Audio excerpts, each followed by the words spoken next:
Assalamualaikum warahmatullahi wabarakatuh. Alhamdulillah alladzi bi ni'matihi tatimmus shalihat. Segala puji bagi Allah yang karena nikmat-nikmatnya kebaikan menjadi sempurna. Asyhadu an la ilaha illallah wahdahu la syarikalah wa asyhadu anna Muhammadan abduhu wa rasuluh. Subhanaka la ilma lana illa ma 'allamtana innaka antal alimul hakim. Allahumma faqihna fid din wa 'allimna ta'wil. Memuji dan bersyukur kepada Allah tabaraka wa ta'ala sebagai bentuk rasa syukur kita kepada Allah yang telah menganugerahkan kita berbagai nikmat, terutama nikmat Islam, nikmat iman dan nikmat istiqomah. Kemudian berselawat kepada Rasulullah, Allahumma salli ala Muhammad wa ala ali Muhammad. Mudah-mudahan dengan melazimkan salawat dan terus menerus mengikuti sunnah-sunnah Nabi, insya Allah atas izin Allah kita mendapatkan syafaatnya di yaumil mahsyar kelak. Amin ya rabbal alamin. Mari sama-sama kita awali majlis ini dengan kalimat basmalah. Bismillahirrahmanirrahim. Kita lanjutkan materi tadabbur Quran kita. Terakhir kita membahas surah Ad-Duha ya Bunda. Ayat kedua terakhir ya. Jadi kita ulang kembali bahwa surah Ad-Duha ini turunnya disebabkan celaan yang dilontarkan oleh Ummu Jamil selaku istrinya Abu Lahab, yang mengatakan bahwa Allah Subhanahu wa taala, malaikat Jibril itu telah meninggalkan Rasulullah Shallallahu alaihi wasallam. Kenapa? Karena memang sempat sekurun waktu selama 40 hari wahyu terputus, yang selama ini wahyu itu berkesinambungan terus turun ya, pagi, sore, malam. Tapi dalam kurun waktu 40 hari wahyu terputus, sehingga Nabi SAW itu gelisah, menjadikan beliau sakit, dan digambarkan dalam hadis itu seperti yang kita jelaskan pertemuan sebelumnya, Nabi SAW sampai tidak bisa mendirikan sholat 2-3 malam lamanya. Nah, pada intinya surah Ad-Duha ini bercerita tentang anugerah-anugerah Allah Subhanahu wa taala kepada Rasulullah. Motivasi hiburan kepada Rasulullah sallallahu alaihi wasallam, dan diawali dengan sumpah wadduha wallaili idza saja. Dan ini sudah kita bahas. Sekarang kita masuk ayat ketiga ya. Lihat Bunda, ayat ketiga. Surah Ad-Duha ayat ketiga.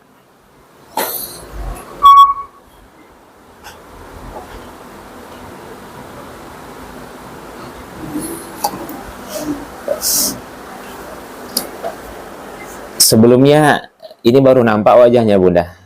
Iya, yang hari Rabu juga. Ada datang di Rabu. Hari Rabu. Oh, hari Rabu. Nah, berarti bagi saya baru. Nah, bagi Bunda lama ya. Iya. Stok lama Bunda. Oh gitu. Dia pernah di Wah, lupa saya Bunda. Ada yang beberapa nanya. Di mana-mana ngajarnya. Oh gitu, iya. Ah, lupa ingat Bunda. Iya. Allah. Baik, tapi belajar sini juga Arabu Bunda. Kadang-kadang iya. Ya. Kita mulai ya. Bismillah. Kita lanjutkan ayat ketiga.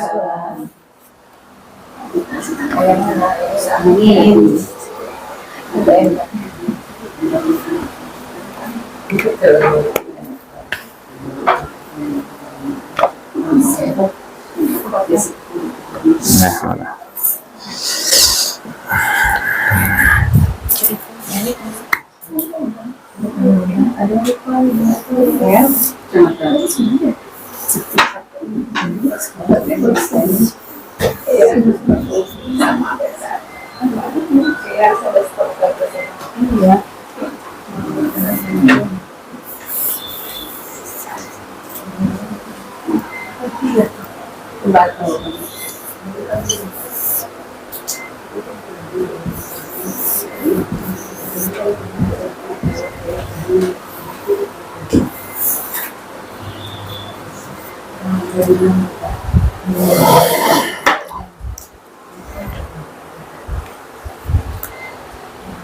Ma wadda'aka rabbuka wa ma qala. Ma itu kalau di dalam bahasa Arab banyak ya Bunda. Bunda kalau belajar bahasa Arab ada namanya ma al-mausul, ma yang digunakan sebagai kata sambung. Ada namanya ma linnafiyah atau ma nafi, ada namanya ma al-masdar, ada namanya ma syarat. Ya. Sangat banyak Bunda. Jadi tidak selamanya diterjemahkan apa atau yang, tidak juga diterjemahkan karena. Tapi juga terkadang ma itu diterjemahkan tidak, bergantung pada kalimat setelahnya. Ya, ma di sini adalah manafi atau linnafiyah, tujuannya untuk meniadakan. Ma tidak.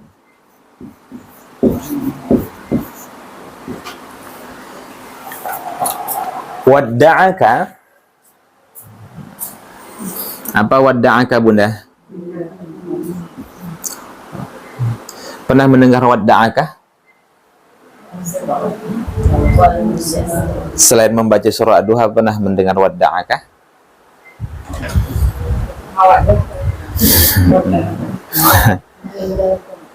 Ya, familiar nggak kalimat ini? Asing Bunda. Tapi kalau asalnya saya buat wada,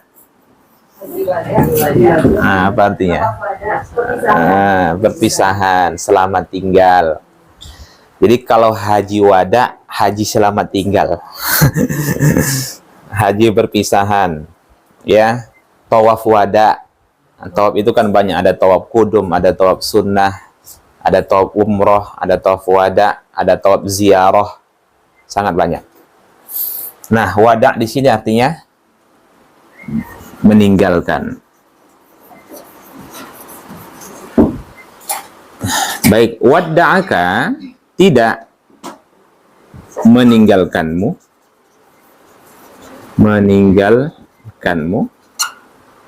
hanya ditujukan kepada Rasulullah ya. Rasulullah. Hanya ditujukan kepada Rasulullah. Rabbuka, Rabbmu.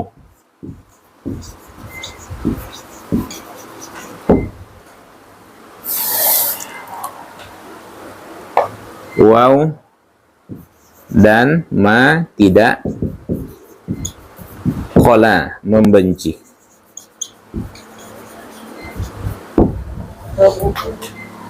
Rabbmu, ya.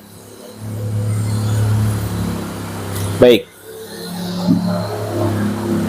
lihat apa yang Allah sampaikan kepada Rasulullah. Rabbmu tidak meninggalkanmu dan tidak pula membenci. Jadi ayat ini Bunda sebagai hiburan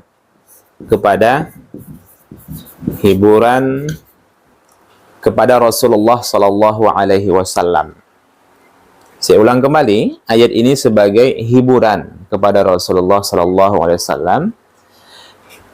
Kemudian yang kedua sebagai bantahan.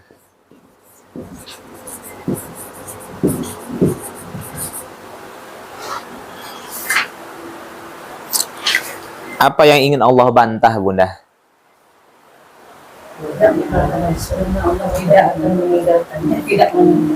Yang Allah bantah adalah anggapan, celaan yang dilontarkan oleh Ummu Jamil yang mengatakan bahwasanya Tuhanmu telah meninggalkanmu.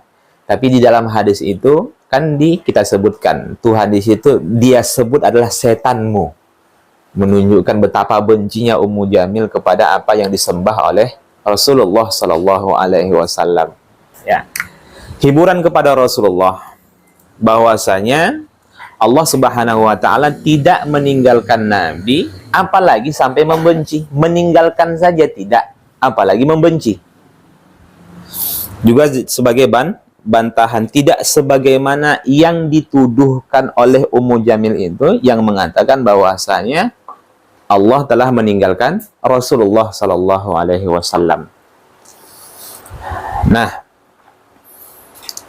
Nah, kita lihat di sini Bunda, tapi lihat penggunaan kalimatnya. Apa beda kalau saya ganti Rabbuka dengan Allah, bagaimana? Kira-kira apa perbedaannya?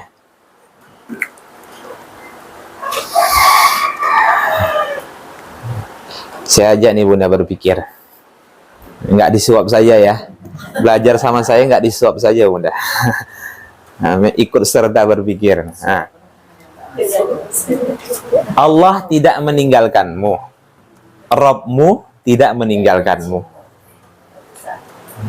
Rabbmu tidak meninggalkanmu, apalagi membencimu.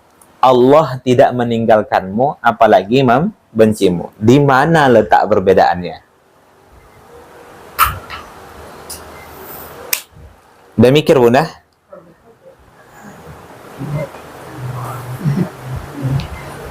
Kira-kira kalau ma wadda'akallah, apa yang terasa? Bunda harus paham dulu apa makna Allah. Allah itu apa artinya? Allah itu apa? Siapa? Pencipta. Kalau pencipta, Khalik. Khalik apa artinya? Yang menciptakan. Allah, nah, ilah yang disembah. Paham udah? Allah itu Ismuhul A'zam. Ismuhul A'zam, nama yang paling agung. Nama Allah itu kan sangat banyak sekali. Yang wajib kita ketahui ada 99. Bukan 99, 100 Bunda. Yang wajib kita ketahui itu ada berapa? 99 atau 100? 100 sedangkan Allah. Yang wajib kita ketahui berapa? 100. Nah, Allah Ar-Rahman Ar-Rahim Al-Malik Al-Quddus As-Salam Al-Mu'min Al-Muhaiminul Azizul Jabbar Al-Mutakabbirul Khaliqul Bari'ul Musawwirul Ghaffarul Qahar Al-Wahhabur Razzaqul Fattahul Alimul Qabidul Basitur Rafidul Rafi'ul Mu'iddul Mudillus Sami'ul Basir, dan seterusnya dan seterusnya. Hafalah Asmaul Husna? Kalau mau ada baik, perhatikan. Jadi Allah itu nama yang paling agung. Di antara nama-nama Allah, nama yang paling agung itu adalah Allah. Maknanya adalah Al-Ma'bud. Al-Ma'bud, yang berhak disembah. Jadi Allah itu apa artinya? Yang berhak disembah. Sudah berapa tahun nyembah Allah tapi belum tahu artinya Bunda? Nah, Al-Ma'bud itu yang disembah. Ketika kita menyebut Allah, itu langsung tuh tertancap di benak kita bahwasanya dialah yang berhak untuk disembah. Oke, kalau digandengkan tuh yang disembah itu yakni Allah tidak meninggalkanmu, apalagi membencimu, kurang tepat Bunda. Kurang tepat. Tapi kalau disandingkan dengan Rob, baru tepat.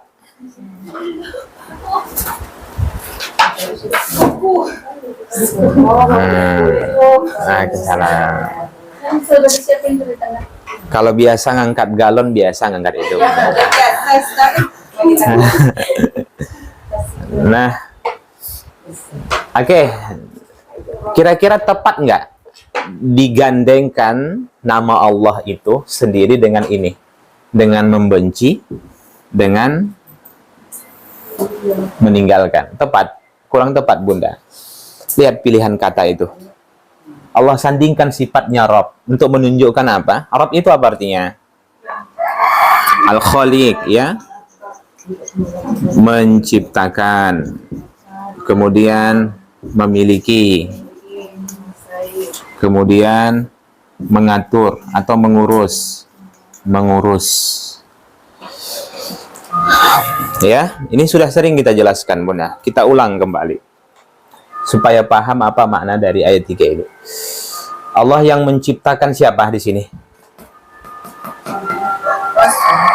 Pada konteks ini yang Allah ciptakan siapa? Allah. Nabi Muhammad kan Rabbmu. Berarti yang menciptakanmu, yang memilikimu, yang mengurus hidupmu. Kalau disematkan itu kepada al-alamin, alhamdulillahi rabbil alamin, berarti Allah yang menciptakan semesta alam, dia yang berhak memilikinya, kemudian dia pula yang mengurusnya. Paham ya? Tapi ingat Bunda, kalau membaca Arab itu mesti disandingkan dengan sifat yang lainnya. Apa itu? Al-Qayyum. Al-Qayyum apa artinya? Maha hidup. Al-Hayyu. Al-Hayyu. Kalau Al-Qayyum itu maha berdiri sendiri. Maha berdiri sendiri. Kemudian yang kedua, mengurus seluruh makhluknya. Apa maksudnya Al-Qayyum? Maha berdiri sendiri. Tidak butuh bantuan apapun dan siapapun. Kalau mengurus seluruh makhluknya, disandingkan dengan ini, berarti Allah menciptakan semesta alam ini beserta dengan seluruh isinya itu sendiri. Saya ulang kembali. Berapa ribu, berapa miliar malaikat yang ada di langit sana, berapa miliar manusia yang hidup di atas bumi, jin, tumbuh-tumbuhan, hewan-hewan yang tidak bisa kita nampak dengan mata, virus-virus semuanya dan lain sebagainya, kehidupan jin itu siapa yang ngurus? Allah. Apakah Allah butuh makhluk untuk mengurus? Enggak. Malaikat pun diurus oleh Allah. Paham ya? Nah, jadi jangan merasa hidup ini mengurus diri sendiri. Itulah sebabnya kenapa dalam Islam orang yang memiliki sifat ujub itu, menyandarkan keberhasilan pada dirinya sendiri, itu tidak boleh. Bahkan disebut dengan orang yang telah melakukan kesyirikan. Kenapa? Karena dia merasa bahwa dia yang mengurus dirinya. Dia merasa bahwa ilmu yang dia dapatkan, keberhasilan yang dia dapatkan selama itu karena usahanya. Di situ letak masalahnya. Dia yang dia langgar apa tuh? Rabb dengan Al-Qayyum. Ya, kita ini diurus, Bunda. Coba Bu, aduh lupa saya. Bu Yanti ya? Hah? Bu Danti. Coba Bu Danti lihat bulu matanya.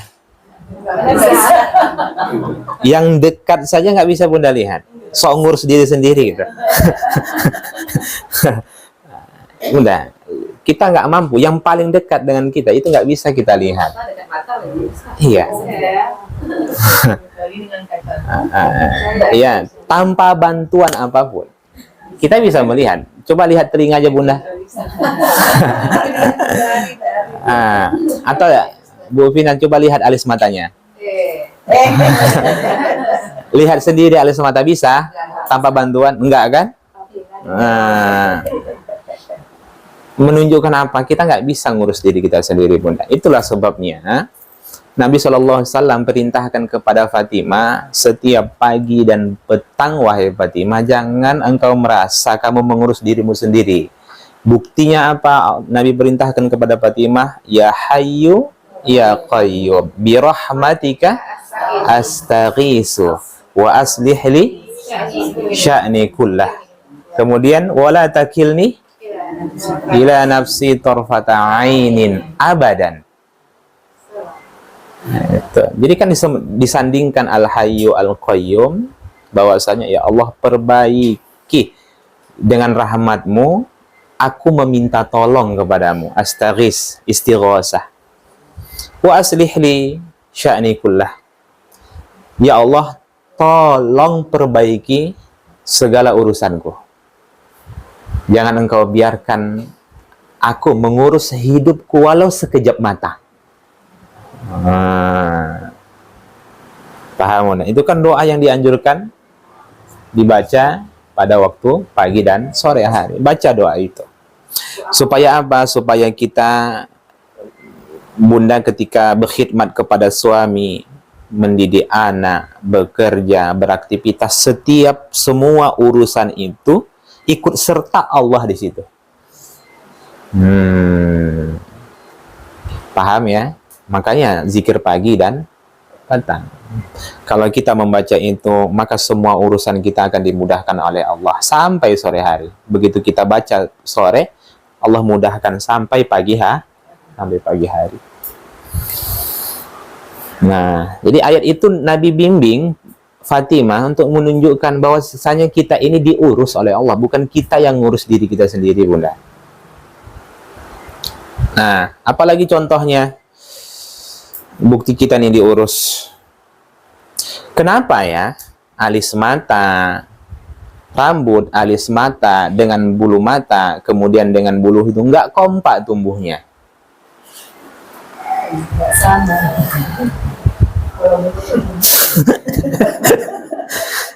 Coba kompak tumbuhnya, kan kalau potong rambut sekaligus saja potong alis mata, potong bulu mata, potong bulu hidung, nggak kompak. Siapa yang memberhentikan alis mata dan bulu mata ini nggak tumbuh panjang?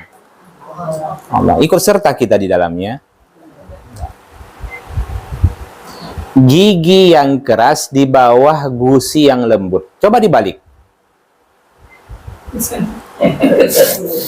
Gisi di bawah, gusi di atas. Susah kita makan tulangnya, Bunda. Makan tulang, makan steak, ya kan? Nah. Bulu mata ini kita gini-gini kan nggak gugur dia. Tiba-tiba bercermin kita, jatuh. Siapa yang menggugurkan itu? Allah Subhanahu wa Ta'ala.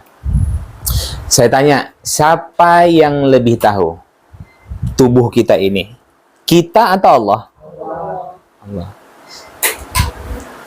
Saya ulang kembali, yang lebih tahu tubuh kita ini kita atau Allah? Allah. Yang lebih paham, lebih tahu lapar, kita atau Allah? Salah, Bunda. Nah, yang lebih tahu kita ini lapar, kita atau Allah? Allah, Bunda. Jangan katakan kita. Kenapa? Allah yang membuat kita lapar. Buktinya nanti di surga nggak ada lapar, nggak pula kenyang. Yang membuat kita kenyang siapa? Allah. Nah, itu bicara tentang tauhid tuh, Bunda. Jadi asalnya manusia ini dia tidak akan pernah lupa dengan Allah asalnya. Kalau dia sadar bahwa setiap detik kehidupannya dia diurus oleh Allah. Paham, Bunda? Asalnya manusia ini tidak akan pernah melupakan Allah. Kalau setiap detik kehidupannya dia merasa bahwasanya dia diurus oleh Allah. Sezalim apapun dia, selalai apapun dia, hidupnya diurus oleh Allah. Lantas kenapa dia meminta tolong agar diurus? Agar bertambah rahmat Allah itu kepada dirinya. Dan bukti bahwasanya dia menyandarkan hidupnya kepada Allah, terlepas dikabulkan doa itu atau tidak, Pada hakikatnya orang yang berdoa itu sedang percaya kepada Allah dan sedang menggantungkan seluruh harapannya kepada Allah Subhanahu wa taala. Ya kan? Kita ngurus satu anak saja nggak bisa, Bunda. Ya. Bisa Bunda ngurus setiap detik aktivitas anak itu? Bisa? Enggak. Seorang presiden bisa ngurus rakyatnya secara personal? Dia butuh menteri, dia butuh gubernur, dia butuh bupati, sampai pada tahap dia butuh RW dan RT. Nah, kita lihat. Jadi seakan-akan Allah mengatakan, Allah yang menciptakanmu Muhammad, Allah yang memilikimu, Allah yang mengurus hidupmu. Bagaimana ceritanya dia pula yang meninggalkanmu dan yang ada, Bunda, hamba itu sendiri yang meninggalkan Allah. Allah nggak pernah meninggalkan hambanya. Kan ada hadis qudsi ya. Ya ibadi, inni haramtu zulma ala nafsi. Lihat hadis qudsi. Ya ibadi, wahai hambaku, inni, sesungguhnya aku haramtu zulma, mengharamkan kezaliman, ala nafsi, atas diriku. Allah sejak azali sudah mengharamkan kezaliman pada dirinya. Berarti Allah nggak pernah zalim kepada hambanya. Allah pernah nggak meninggalkan hambanya? Allah pernah benci dengan hambanya? Yang ada apa? Hamba yang menjauh dari rahmat Allah Subhanahu wa taala. Apa buktinya Allah tidak pernah meninggalkan hambanya? Buktinya sejak zaman azali Allah sudah menurunkan sifatnya Ar-Rahman, Al-Ghafur, At-Taubat. Terlampau sebanyak apapun dosanya kan hadir tuh sifat Allah yang maha pengasih dan maha penyayang, maha penerima taubat, maha pengampun. Itu bukti, Bunda. Jelas ya? Yang menjauh itu siapa? Hambanya. Baik, ini maksudnya ya. Makanya disandingkanlah meninggalkan dan membenci ini dengan sifat Allah Ar-Rabb. Baik, orang tua yang ideal itu, seorang anak merasa dia bahwasanya dia ditinggalkan oleh orang tuanya, dimasukkan ke pesantren. Ditinggalkan orang tuaku aku. Nah, nampaknya udah muak dia lihat wajahku gitu kan. Nah, itu sebahagian penilaian seorang anak. Kalau bagi kita, pernah kita orang tua yang ideal, apakah kita tinggalkan anak kita? Enggak. Yang ada apa? Yang ada untuk yang terbaik untuk anak kita. Begitulah wahyu terputus kepada Rasulullah SAW. Itu bukan berarti Allah meninggalkan Nabi. Wahyu terputus itu bukan berarti Allah membenci Nabi, tapi wahyu terputus itu kata para ulama sebagai kesempatan yang Allah berikan kepada Nabi agar Nabi itu beristirahat sejenak dalam berdakwah. Tapi bukan berhenti. Kan lelah berdakwah itu, Bunda. Jadi kalau turun ayat itu terus-menerus, itu wajib disampaikan oleh Nabi. Tapi kalau terputus selama kurun waktu 40 hari, kan Nabi istirahat. Sehingga apa? Ketika turun surah Ad-Duha, Nabi maksimal lagi untuk berdakwah. Jadi istirahat kita itu untuk apa?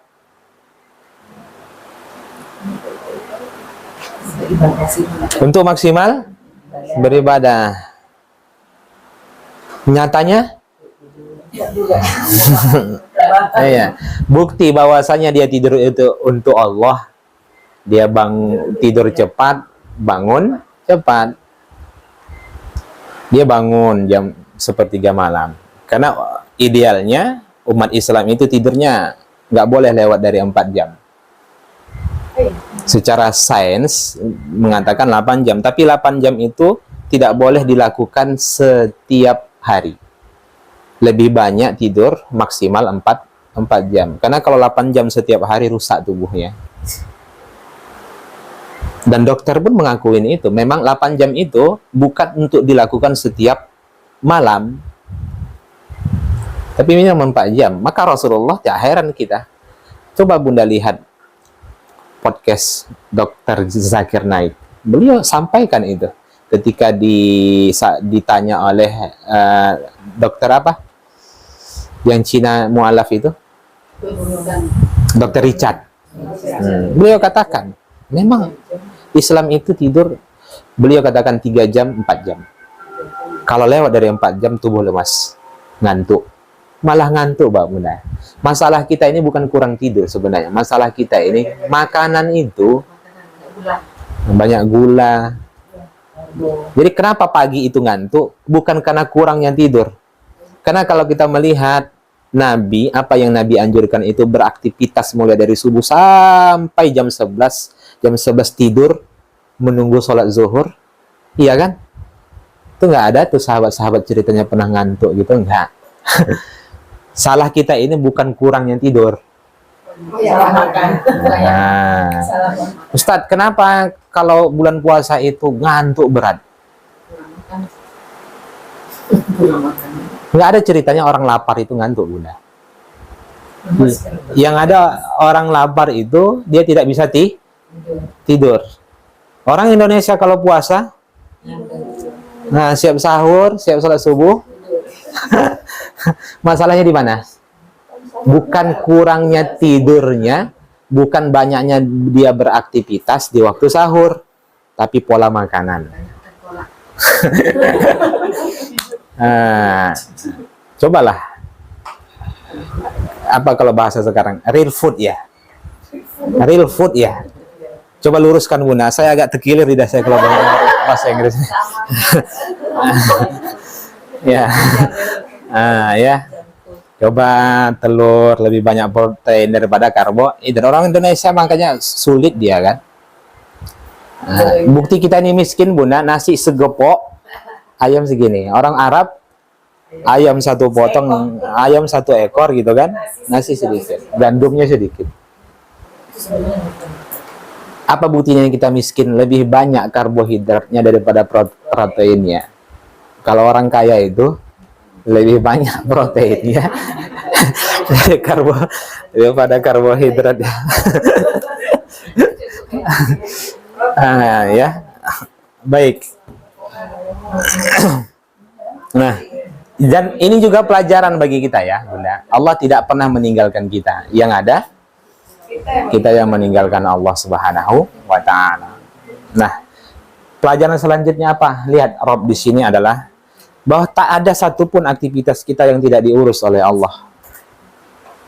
Ya, kita nggak pernah ikut serta Bunda untuk mengurus bakteri-bakteri yang ada di dalam tubuh kita ya. Secerdas-cerdasnya seorang owner perusahaan yang nggak bisa mengurus setiap detik karyawannya. Yang tahu dia, kamu kerja, awal bulan saya gaji. Ya. Nah, jadi jangan merasa ditinggalkan Allah. Nah, jangan merasa dibenci oleh Allah. Maka hal yang pertama dulu ketika kita mendapatkan musibah dalam hidup ini, yang pertama dulu, skema pertama adalah introspeksi diri. Pasti ada salah dengan dirimu. Kenapa rahmat itu tidak hadir? Nah, jelas ya? Baik, kita lanjutkan. Boleh tanya? Boleh, Bunda. Ustaz, kita Al-Qayyum diurus sama Allah. Kebaikan-kebaikan kita juga datangnya dari Allah. Apa Iya. Allah juga mengurus keburukan kita yang kadang-kadang juga timbul? Apakah Allah yang mengurus juga? Atau Allah yang izinkan. Tapi bermula dari keinginan kita untuk melakukan keburukan itu. Jangan disandarkan bahwasanya Allah memaksa kita untuk melakukan keburukan. Karena di awal kan Allah katakan, ya ibadi inni haramtu zulma ala nafsi. Sejak dulu aku sudah mengharamkan diriku untuk berlaku zalim kepada hambaku. Kalau Allah paksa manusia itu berbuat dosa, berarti zalim dong Allah. dan bertentangan dengan hadis qudsi itu. Yang ada keinginan manusia itu yang melakukan keburukan diizinkan oleh Allah. Bahkan ketika kita turut serta untuk memetik daun pun, daun itu atas izin Allah. Nggak bisa Bunda kita memetik daun itu kalau Allah tidak izinkan. Jelas ya Bunda? Ya. Jadi jangan sandarkan keburukan kepada Allah Subhanahu wa taala. Baik. Kemudian kita lanjutkan ayat ke-4.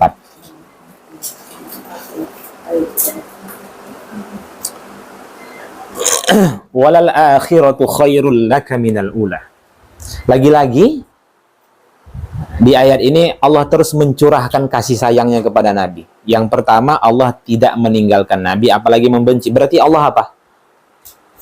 Sayang kepada Nabi Shallallahu alaihi wasallam.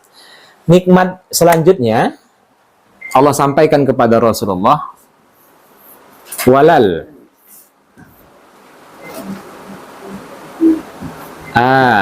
akhiratu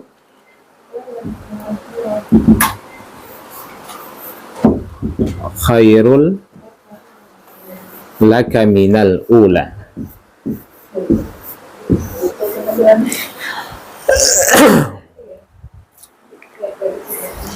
Banyak teman-teman kita karena wadduha, dia mengatakan sunnah ad-duha ini dibaca di waktu duha. Itu dalil analogi itu Bunda. Nggak ada. Jadi nggak ada anjuran waktu khusus yang dibaca di waktu duha. Anak saya gara-gara nggak hafal juga nggak ada soal Iya. Baik. Nggak ada surah yang dikhususkan Bunda dibaca di waktu duha. Ada nanti memang momen-momen khusus seperti setelah sholat maghrib yang dianjurkan Al-Kafirun Al-Ikhlas, sebelum subuh Al-Kafirun Al-Ikhlas, witir, ya kan? Nah, kemudian Al-A'la, Al-Kafirun Al-Ikhlas. Adapun sholat sunnah seperti sholat duha, sholat malam itu tidak ada surah khusus. Yang ada Nabi perintahkan yang namanya sholat malam itu diperintahkan untuk membaca surah panjang. Terserahlah Bunda mau baca surah Al-Baqarah 1 rakaat. Nah ya kan, mana tahu nampaknya 3 hari lagi mati aku ini kan. Udah ada tanda-tandanya, udah gelap dunia ini nampaknya. Biasanya kalau momen-momen seperti itu semangat beribadahnya. Iya kan? Atau lagi dapat masalah kan? Oh, sujudnya lama. Nangis dia Bunda. Tapi kalau udah terlampau senang dia, semua orang nangis, dia tak nangis. Kenapa? Kerasnya lah hati ini nih. Jadi kalau Bunda baca ayat Al-Quran yang bercerita tentang azab, Bunda tidak nangis, pura-pura lah menangis. Nggak apa-apa, pura-pura menangis. Kalau imam nangis, kenapa pura-pura menangis? Kalau tidak bisa pura-pura menangis, maka tangisilah. Kenapa sampai pura-pura pun kamu nggak bisa? Keras sekali lah hati itu kan. Pernah nggak lihat seluruh orang gitu kan, lagi muhasabah gitu kan, nangis semuanya, dia nggak nangis. Ya Allah, kenapa? Keras sekali lah hati ini, nggak bisa nangis. Itu tanda-tanda hatinya sakit Bunda. Keras. Baik, kita lanjutkan. Walal akhiratu khairul laka minal ula. Waw dan la, huruf taukid ya. Sungguh. Akhirah, yang akhir. Ada yang menerjemahkan yang kemudian ya. Di situ terjemah apa Bunda?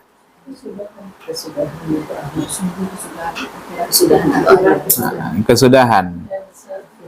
Yang kemudian. Ada juga yang menerjemahkan yang kemudian. Khair, lebih baik. Lebih baik. Laka, bagimu. Mina, daripada yang awal, atau dalam kurung permulaan. Nikmat Allah selanjutnya kepada Nabi, janji Allah kepada Nabi bahwa yang kemudian itu lebih baik bagimu daripada permulaan. Ayo. Walal akhirah, yang akhir, yang kemudian lebih baik bagimu Muhammad daripada yang awal, maksudnya yang permulaan. Ayo Bunda. Ini nikmat bagi Nabi. Anugerah Allah kepada Nabi, walal akhiratu khairul laka minal ula. Ayo, apa tuh maksudnya? Janji Allah. Janji Allah, apa janji Allah di sini? Ya, sisa-sisa dulu. Bukan cerita Bunda, bukan cerita tentang akhirat ini. Maksudnya adalah bahwa waktu, mohon maaf, semakin berjalannya waktu,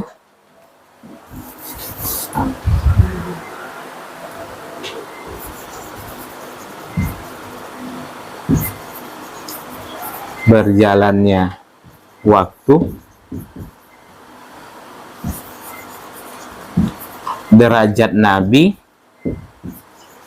ditinggikan di sisi Allah.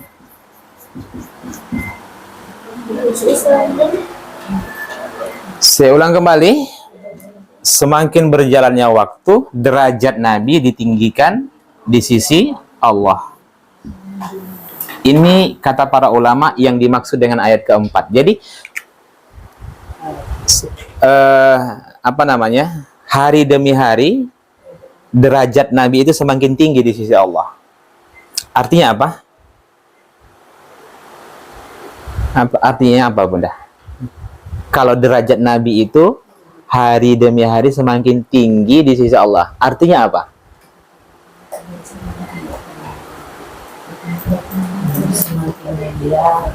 Iya, maksudnya apa tuh? Berarti ibadah Nabi itu semakin maksimal. Jadi kalau ingin kita mengukur bagaimana kedudukan kita di sisi Allah Subhanahu wa Ta'ala, maka lihat ibadah kita. Mudahnya seperti itu. Nah, pelajaran bagi kita apa?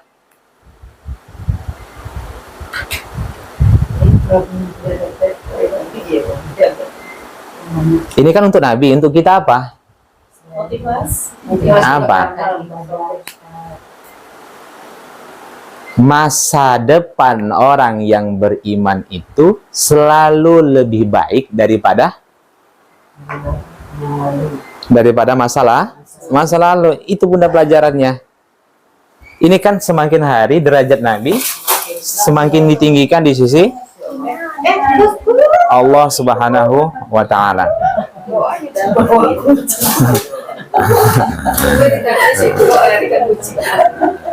Ya. Jadi masa lalu,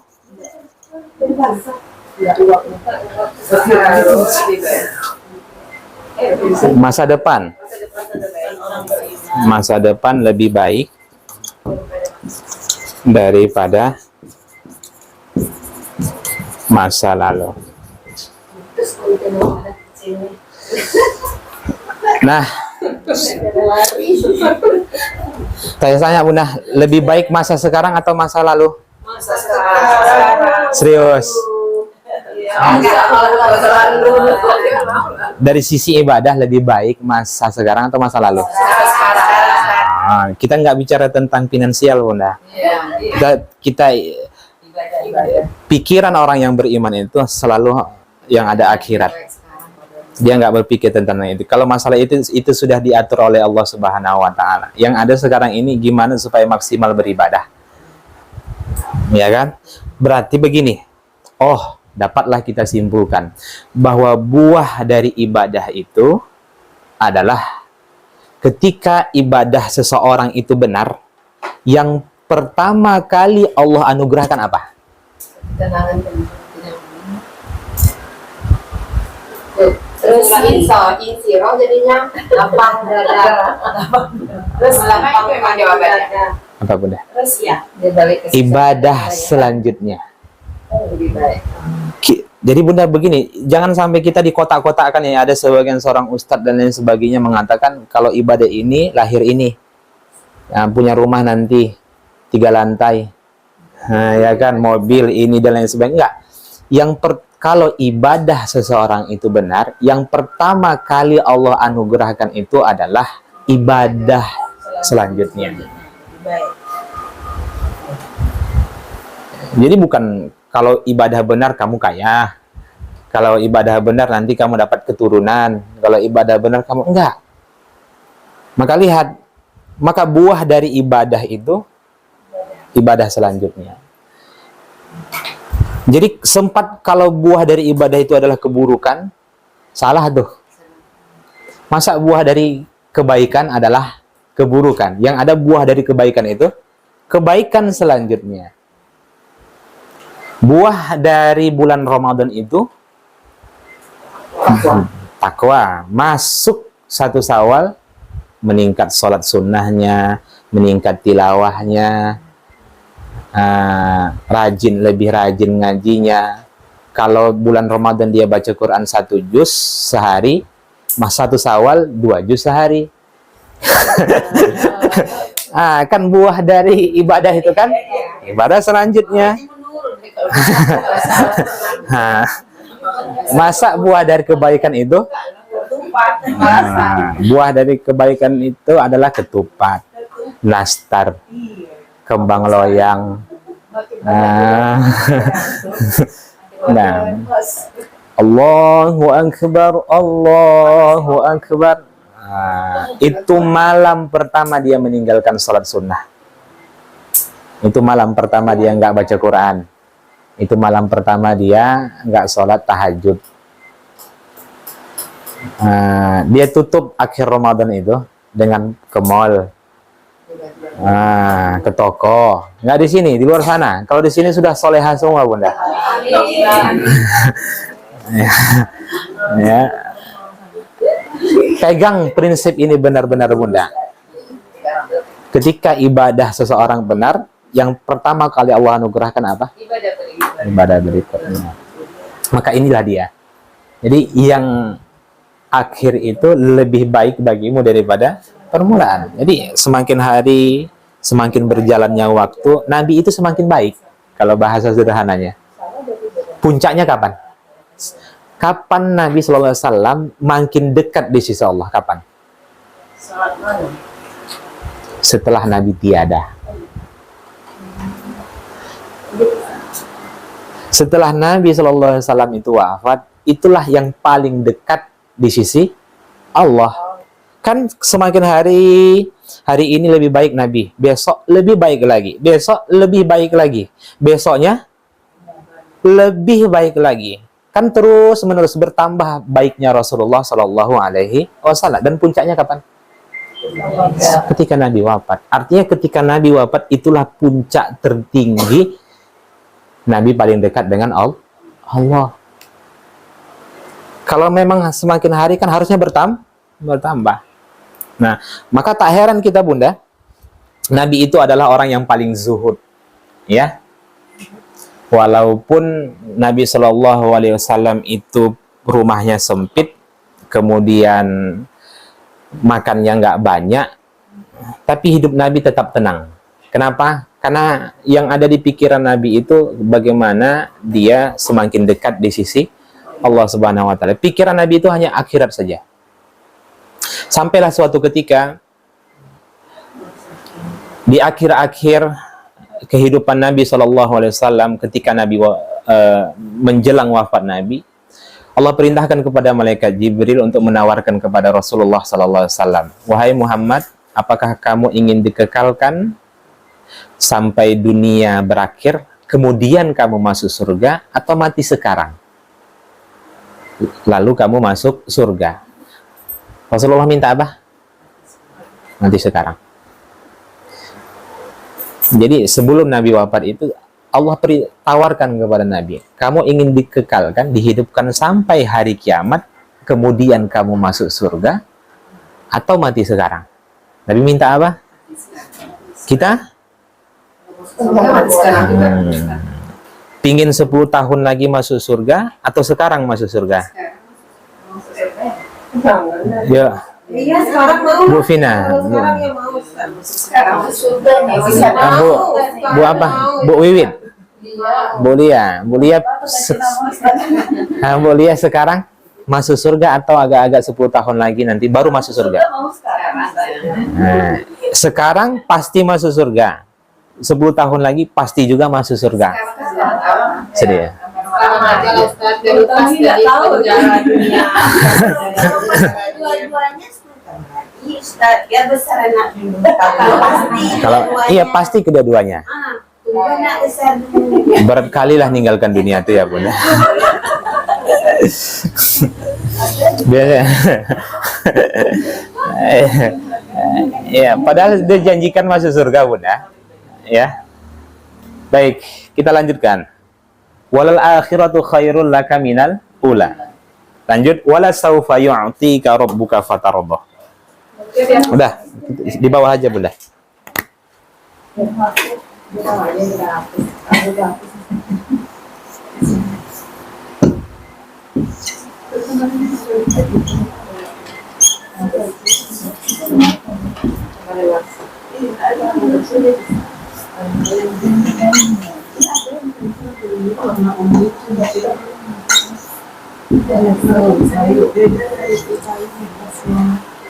Berarti pekan depan kita Al-Kabair Bunda.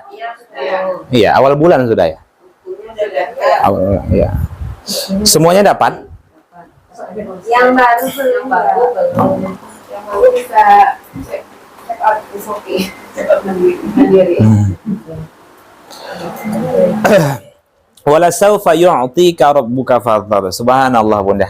Lagi-lagi Allah terus mencurahkan kasih sayangnya kepada Rasulullah. Allah katakan, wow dan la, sungguh Allah janjikan saufa, kelak atau nanti, yu'tika, memberimu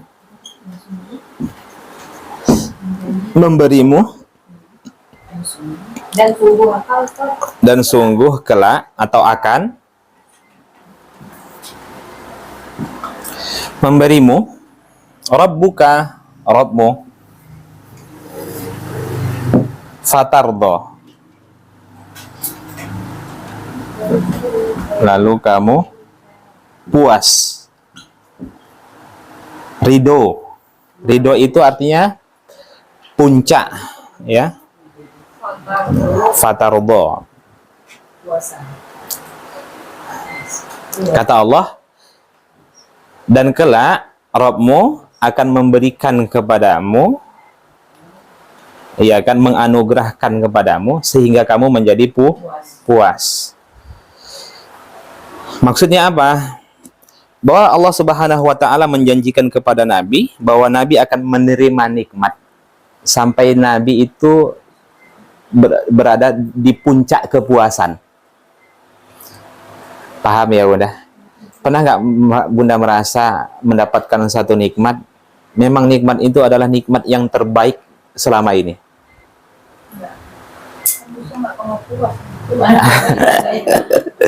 Nah, jadi kalau ada Bunda, tapi jangan katakan itu ridho ya. Jadi ridho itu memang adalah puncak dari segala nikmat. Jadi nanti di surga itu nikmat yang terbaik itu apa?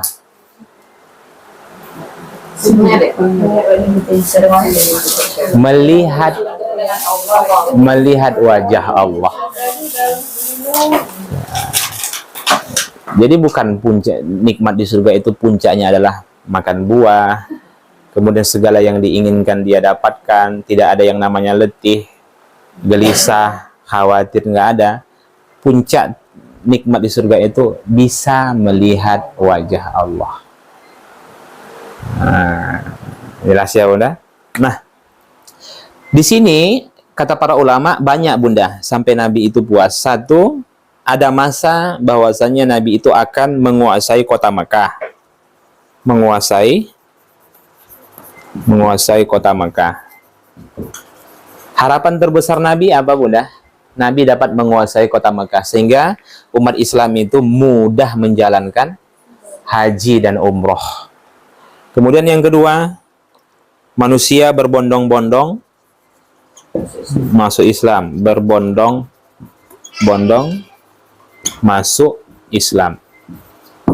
Ini nikmat yang Allah anugerahkan kepada Nabi, yang dijanjikan kepada Nabi, dan terbukti ya, ini sudah di dunia ya.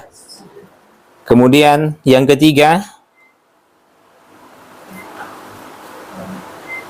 nikmat alam barzakh. Kemudian nikmat mahsyar. Kemudian surga tertinggi. Lihat bunda, ketika di dunia menguasai kota Mekah, kemudian dilanjutkan, jadi harapan terbesar Nabi itu nggak ada yang lain bunda, kecuali manusia itu berbondong-bondong memeluk agama Islam. Lihat, yang ada di pikiran Nabi itu bunda, umatnya. Ya, yang ada di pikiran pemimpin sekarang, nah, ya. Kemudian kemudian nikmat alam barzakh. Ingat ya, di alam barzakh itu juga ada nikmat ya. Nah, Ahlus Sunnah wal Jamaah meyakini bahwasanya alam kubur itu juga ada nikmat. Demikian juga azab. Ada kehidupan di sana bunda, yang kita tidak tahu bagaimana hakikat kehidupan itu. Yang penting alam barzakh itu Allah hadirkan sebagai tempat untuk menunggu ditegakkan hari kiamat. Mereka di sana itu ada yang ditidurkan, ada yang diazab, ada yang sibuk diberi nikmat. Allahu a'lam. Ya. Kemudian, jadi orang yang mati itu jangan katakan dia mati, hanya berpindah alam. Pahamnya mana itu? Hanya berpindah alam. Dan kita sebagai orang yang beriman, kita pada akhirnya yakin bahwasanya kita akan ke sana kan. Itu ibarat atau seorang ibu, seorang anak, mamalah duluannya ke Padang, ini tiketnya. Yang penting kan tiketnya sama. Nah, minggu depan adik yang nyusul. Paham udah? Nah, kan ketemu juga nanti di Padang. Yang penting tiketnya sama. Tapi kalau orang tua kasih tiket ini ke Padang, bunda milih tiket ke Jambi, ya nggak ketemu lah. Paham ya? Paham apa yang saya sampaikan? Jadi akan reunian nanti di surga. Kalau tiketnya sama. Sama-sama simpati lah. Ya, paham ya? Tapi kalau suami XL, bunda simpati, nggak masuk lah. Oke. Kemudian di alam mahsyar bunda banyak ya. Sudah pastilah kita meyakini bahwasanya Nabi Shallallahu Alaihi Wasallam akan mendapatkan naungan di alam mahsyar, telaga Al-Kautsar. Bahkan Nabi Shallallahu Alaihi Wasallam itu masuk surga tanpa hisab. Ya. Dan kita belum pasti bunda. Kita belum pasti. Sekarang model macam kita ini sekarang ada nggak kemungkinan masuk surga? Kan janjinya untuk perempuan. Nah,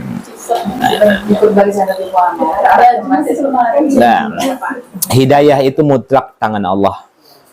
Banyak dulu sahabat-sahabat Nabi yang paling sangat mencintai Nabi, di akhir kematian mereka mati su'ul khotimah. Mereka memilih kafir, malah memilih untuk paling sayang dengan Nabi, tapi di akhir-akhir kehidupannya paling benci dengan Nabi.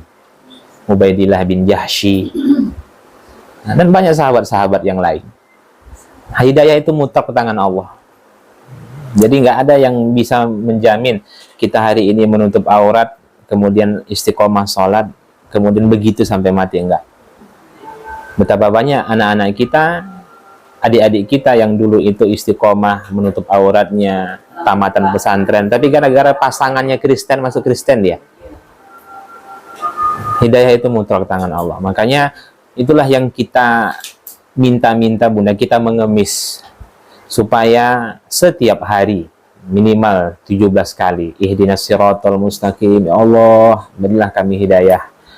Dulu kita kan berpikir Bunda, kenapa kita minta hidayah kepada Allah sedangkan kita sholat?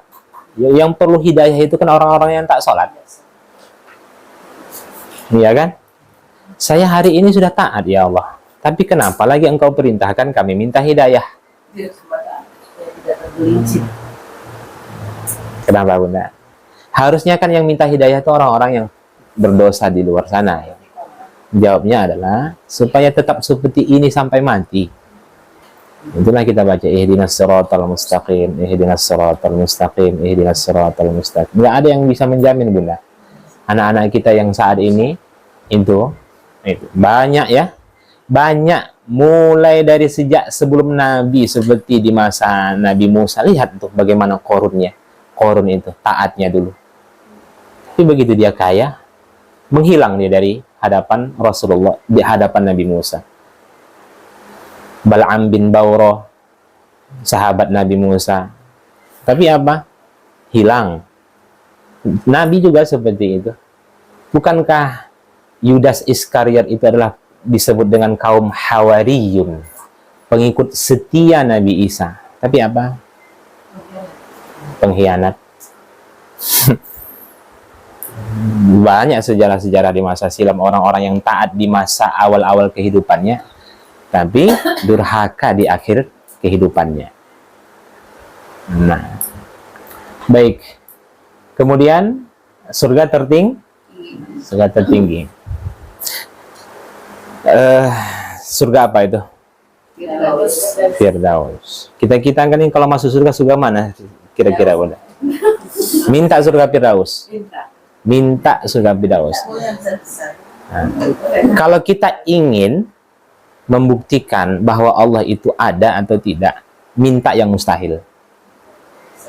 Biar tahu kehadiran Allah itu. Nah, ya Allah, saya minta istri 4. Nah, ya kan, contoh. Nah, ya kan? Contoh bagi orang yang mustahil udah kan. Jadi kalau bagi dia mustahil itu kan jadi sesuatu yang mustahil itu minta. Jadi minta itu jangan tanggung-tanggung. Minta surga ya surga tertinggi, sebagaimana Aisyah istri Firaun itu begitu dia hijrah memeluk agama Islam, apa yang dia minta? Nah, dia minta surga tertinggi. Baru hijrah lagi dia minta surga tertinggi. Ya, Rabbi ja'alni indaka baitan fil jannah, kan itu yang diabadikan Allah di dalam Al-Quran. Dia minta surga tertinggi, padahal baru hijrah. Nah, kita pun demikian. Ya. Baik, sampai sini ada yang tanyakan?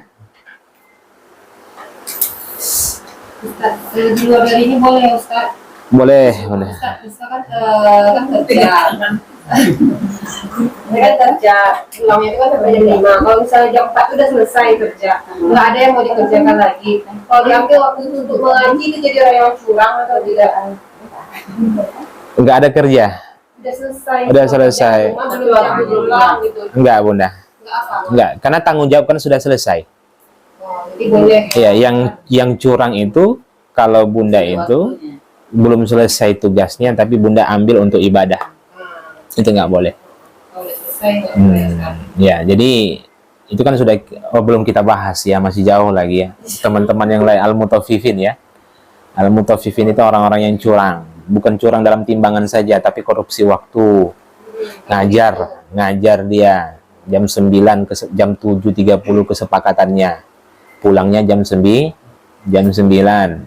tapi jam 8 dia masuk, kemudian pulangnya jam 9 kurang. Itu al-mutaffifin, itu curang. Siapapun itu, ustadz kah dia, kiai kah dia, kalau udah dia seperti itu curang dia. Kalau lebih Nggak ada bunda. Kalau lebih boleh, ya. Kalau kurang pun tidak apa-apa, tapi atas ridho jamaah. Paham ya bunda? Nah, mudah-mudahan kalau terlambat ustadznya ikhlas jamaahnya. ini semoga terlambat ya. Ya. Kami yang terlambat Ustaz. Baik, makanya saya pribadi bunda, di mana-mana kalau kajian saya, kalau nggak ada kesibukan saya duluan daripada jamaah. Itu rata-rata biasanya, apalagi di masjid. Kalau di masjid ini kan ibu-ibu lama nih. Kadang nanti jam 1.30, kita jam 1.30 kosong orang. Masih kosong orang. Iya. Bahkan ibu-ibu itu bilang, Ustaz jangan terlalu cepat kali hadir Ustaz, katanya gitu kan. Enggak, nanti kalau kita buat seperti itu lambat, jamaah makin lambat. Kalau kita buat nanti jam 8, Ustaz itu kan masuk jam 8, akhirnya jam 8.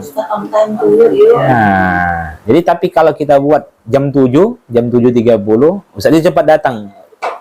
Ibu-ibunya pun, nah, kan akhirnya cepat datang juga kan. Ya. Enggak. Baik, kita lanjutkan. Mohon maaf bunda. Enggak, udah. Saya lihat ini jam 9 kurang, sudah kurang 5. Jadi kalau kita bahas ayat ini panjang pembahasannya. Alam yajidka ya. Karena ini nanti Allah mengajak Nabi kita flashback ke belakang. Nah, diajak Allah nanti Nabi kita itu flashback. Coba lihat dulu masa lalu Muhammad. Alam yajidka yatiman fa'awa, wa wajadaka dhallan fahada, wa wajadaka a'ilan fa'aghna. Nah, kemudian setelah itu Allah bilang, sikapmu kalau kamu sudah tahu bahwa semua itu adalah anugerah Allah Subhanahu wa taala, seakan-akan anugerah aku, maka bagaimana sikapmu? Fa ammal yatima fala taqhar wa ammas sa'ila fala tanhar wa amma bi ni'mati rabbika fahaddis. Jadi surah Duha ini Allah janjikan masa depan untuk Nabi. Allah ajak Nabi flashback ke belakang. Kemudian setelah itu ditutup bagaimana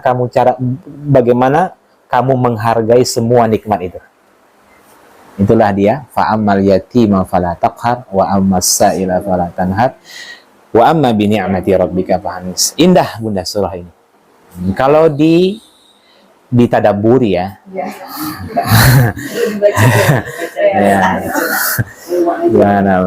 Jadi maka nggak heran kita ada sebagian ulama mengatakan ad-duha dengan al-insyirah ini dia satu surah, bukan berpisah. Nah, ada sebagian ulama yang membaca ad-duha dengan al-insyirah tanpa dipisah dengan bismillah. Karena seluruh ad-duha dan al-insyirah itu seluruhnya bicara tentang anugerah Allah kepada Rasulullah. Nah, kan setelah itu alam nasrah laka sadrak, diingatkan lagi bahwa do'ana anka wizrak alladhi anqadha zahrak wa rafa'na laka zikrak fa inna kan diingatkan terus tuh. Nah, itu benda.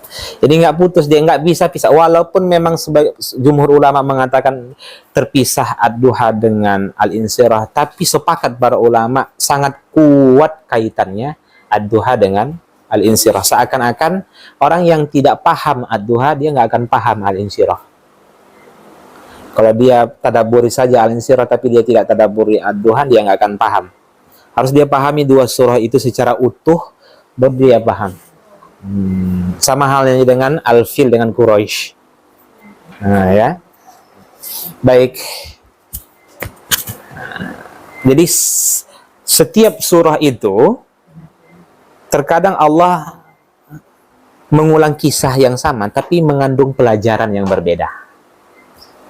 Jadi nggak ada hakikatnya Bunda ayat-ayat itu berulang-ulang tanpa ada pelajarannya. Kenapa diulang-ulang pun itu ada pelajarannya? Kenapa sampai fabi ayyi ala'i rabbikuma tukadziban? Itu sangat banyak kali dalam surah Ar-Rahman.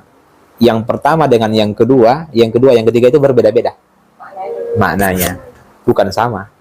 Walaupun secara teks itu sama, tapi pelajarannya berbeda-beda. Kenapa fabi ayyi ala'i rabbikuma tukadziban disebutkan setelah ayat ini? Tapi setelah ayat ini tidak ada. Setelah ayat ini ada. Ada pelajarannya. Itulah pentingnya Bunda kita mentadaburi Al-Quran. Maka sedih kita kalau saudara-saudara kita, anak-anak kita yang begitu indahnya surah Ad-Duha ini tidak diketahui oleh mereka. Bunda lah bagaimana merasakannya, ya kan? Setelah mentadaburi, terlepas yang didapatkan itu ada, tidak ada, 10%, 5%, atau 1%, atau mungkin ada yang selama ini belajar yang dia bawa cuma 0,0001%, ya kan? Tapi setidaknya ada perubahan. Jadi dia tidak lagi memandang Al-Quran itu seperti karya manusia, ya kan? Ternyata begini ya isi Al-Quran itu. Baik, ada yang tanyakan?